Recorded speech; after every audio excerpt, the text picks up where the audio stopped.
What's good, y'all? What's up? What's up? What's up? It's me, L Teddy 27 again, Angry Teacher Chronicles. Yeah, y'all. I'm here again, loving hip hop, Atlanta, season 8, episode 15.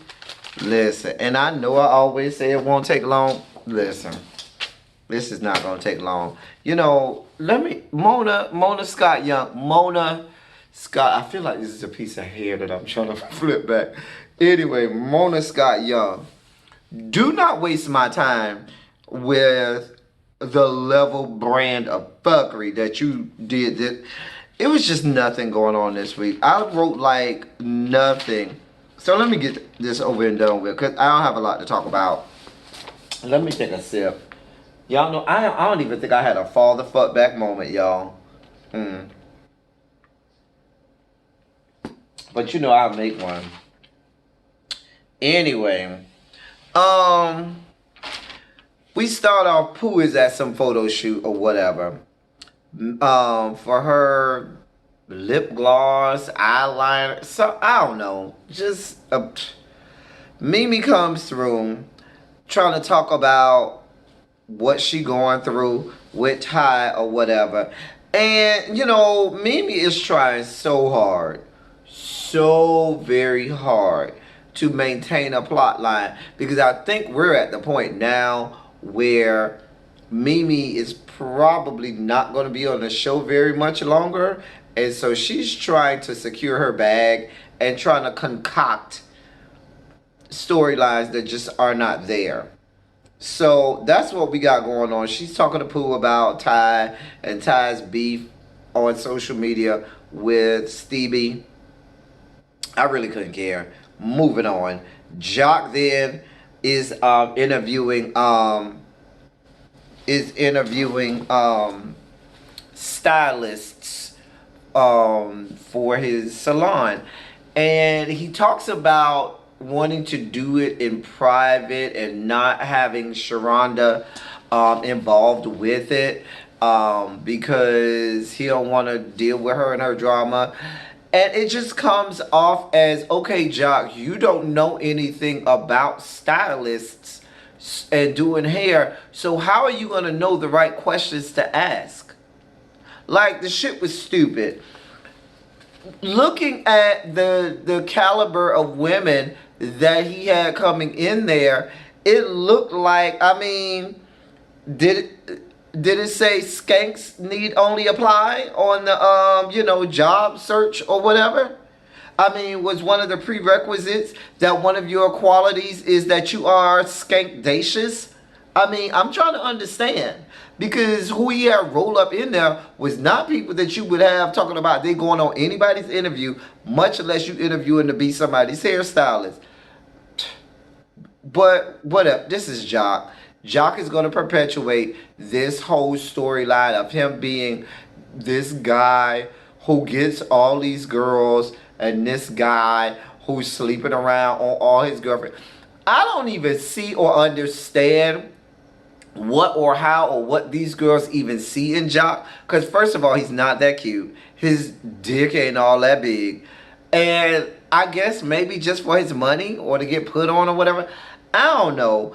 You know, women do the strangest things in Atlanta. So I'm going to stop asking these questions. Then Scrap DeLeon, a.k.a. Devil Dick, roll up with Kirk, and they come through. And so here's my hashtag fall the fuck back moment. Yes, I found one. So our hashtag FTFB fall the fuck back moment was fucking Kirk and Scrap DeLeon, Devil Dick, trying to give Jock any kind of advice about not doing the wrong thing with women. I'm gonna just let that sit there, right there for a moment, y'all. Scrap DeLeon, who sticks his junk in anything movable or immovable. Kirk, who's cheated on his wife left, right, and sideways. I mean, these are the people trying to give Jock advice on, like, the right and wrong thing to do with women. I mean, really? That would be like, I ain't gonna even try to tell you what it would be like, because y'all already understand why this is wrong for all the right and wrong reasons. Hello pot, meet kettle. Okay? Because all y'all was are black. Moving up, that was our hashtag FTFB moment for this episode. I'm just so done with this whole episode. Let me get through this shit. Kirk invites Scrap and Jock to whatever this relationship seminar that they're supposed to be having. Him and Rashida supposed to be having, hosted by Shekinah. Next scene, we have Jock meets with the baby mamas. They are talking to him about, he talks to them about wanting to propose to Kendra. They look like, anyway, they don't really have no problem with Kendra. He then tells them, well, you don't really have to worry about, because they said, she's good with the kids or whatnot. And he tells them, well, you ain't got to worry about there being no more added, because she don't want to have no kids. And so his ex-wife, Alex, is like, bitch, you want more? Like, really? Like, that's what everybody is saying. Like, why do you even care? Whatever. Then he goes on this tirade about wanting to show them the tattoo that he have of Kendra's name on his penis. And I told y'all when he first told us that. Like, thank God Kendra's name is only, 6 letters, which, has to be in size 10-point font. Because he ain't got that much to work with. So you ain't having no big, extravagant, well-embellished tattoo on his meat. I'm just saying. We all saw the pictures. Go Google it. Next, we have Ty. You got this scene where Mimi's talking about Ty going back and forth with Stevie J or whatever. And, this is just this, this reach, this stretch. This whole thing where they're just reaching to give Mimi a storyline. My only thing about this is this. Yeah, Mimi might need to have a conversation with Stevie, but at the same point in time, Ty, it is not Ty's place to be going back and forth with Stevie on social media. You knew Ty before you got with Mimi, who Stevie was, and the fact that Stevie was a big asshole. He's an asshole and a whole ass. Like, you gotta flip it and reverse it on him.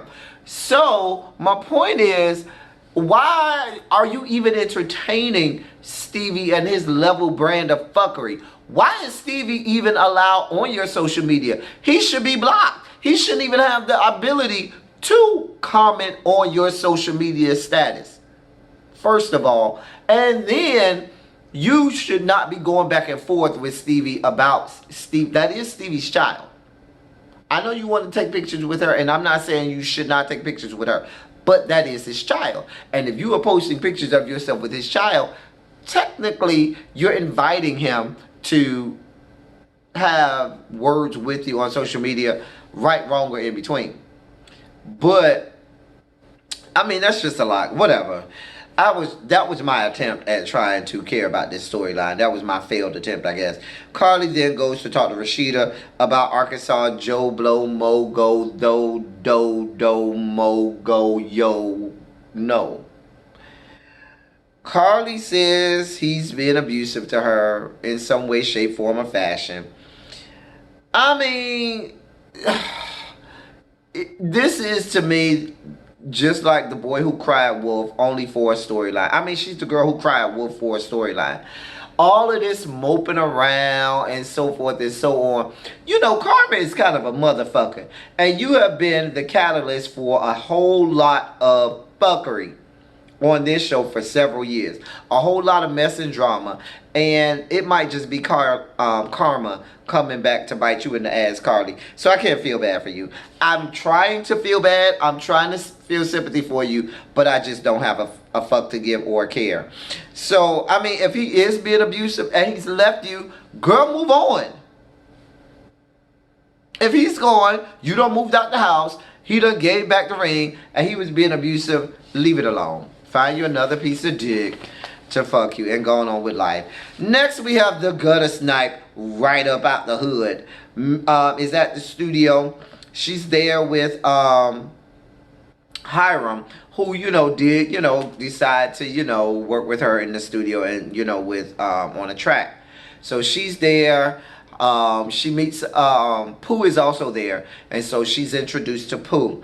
So she talks about her beef that she's having currently with Sierra. And then Pooh talks about how she feels like she's being bullied by Shekinah and Tokyo. Now, the gutter snipe talks about how her and Shekinah have had beef in the past because she and one of Shekinah's exes got a baby together. So that's her baby daddy. One of Shekinah's exes is one of her baby daddies. So she tells Pooh, well, you know what? You ain't never rolled up at one of her events. You need to just roll up at one of her events and just confront her and go in. Just bad business all over the place. I mean, but what do we expect out of the gutter snipe? She's going to give bad advice and she's going to be riddled, admired, and fuckery. Whatever. I mean, bullying, really? You being bullied, Pooh? Girl, fall back. Whatever. Carly then is doing, getting her hair done by Shekinah in the next scene.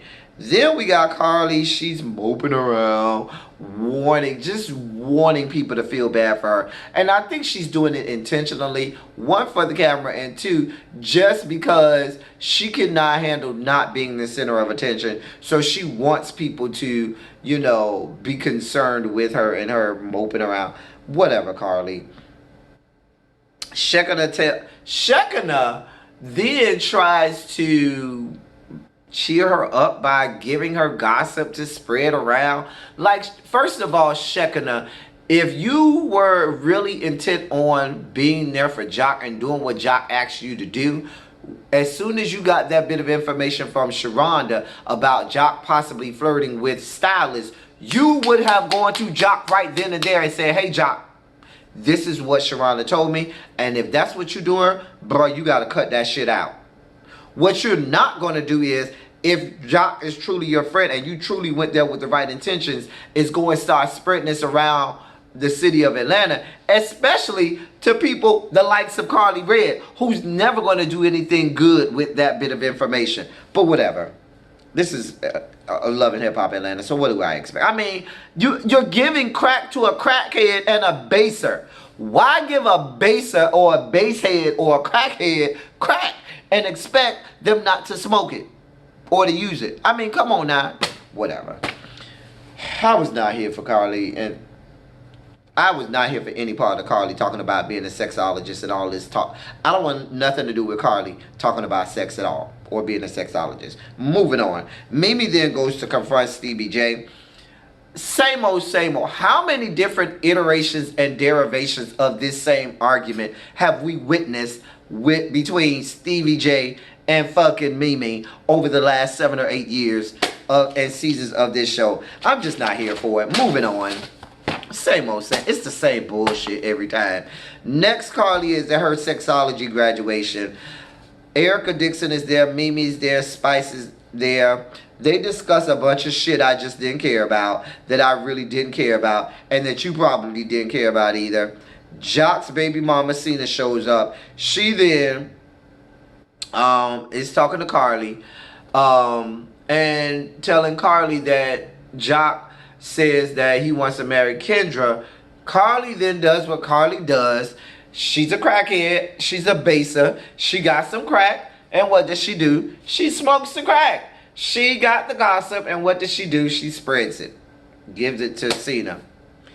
Everybody knows what's going to happen. Cena's going to, because remember Cena and Alex talked about wanting to meet up with Kendra and have a conversation with Kendra, about, her and Jock's relationship, and just let them know that they don't have a problem with her and their thoughts on everything. You know that's going to happen, and you know Cena going to run with this information. Cena been messy. Been messy. We saw that a few seasons ago. Whatever.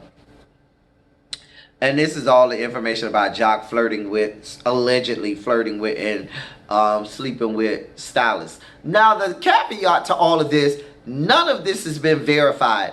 None of this did Shekinah know it's true? Does Carly know it's true? Or I would venture to guess, does Sharonda even know it's true? So it's all speculation. Whatever. The last thing we have is at this relationship seminar with Kirk and Rashida, and Shekinah is hosting. Scrap DeLeon, aka Devil Dick, had invited Sierra to this event on a date, as a date. We wanted to go out and meet with her. So she doesn't show up. The Gutter Snipe shows up with all intentions of ruining this for Shekinah. That is her intention. So she comes there, she starts her foolery with Shekinah. She starts yelling, calling her all kinds of bitches and shit and all of this, that, and the third, saying, just the regular tomfoolery and fuckery that you see on Love and Hip Hop. Security's involved. She's yelling in the mic. My question is, why is the chick who's holding the mic for her still holding the mic and allowing her to do all of this and interrupt what's really going on? She's just holding the mic while this girl is cussing out Shekinah, who's the host, and so forth, and doesn't even bother to even try to remove the mic, even when security is trying to drag her away. Come on now. I don't feel bad for Shekinah at all. Remember, Shekinah has been the agent of a lot of fuckery and fucktitude this whole season. She's always somewhere surrounding or somewhere involved, sitting there, taking on, pulling on all of the, and taking to everybody else's drama, and always got some shit to say. Yeah, bitch, now the drama involves you. Welcome to Love and Hip Hop Atlanta. This is, I guess, what the fuck you wanted. Why the fuck you done been in every other fucking scene on a fucking show since the start of the season? Now it's your turn. You wanted it, like the head, go. Bitch, you got it. I don't feel bad for you, Shekinah. And that was Love and Hip Hop Atlanta, Season 8, Episode 15. It was nothing this week, y'all. I did the best I could with this foolery. Mona Scott Young, you got to do better next episode. Please do better. Do Jesus and do him well. That's all I got for y'all. I'll be back next week, ladies and gentlemen. Same bat time, same bat channel. We'll be back here next week. Thank y'all for coming. Y'all drive safely.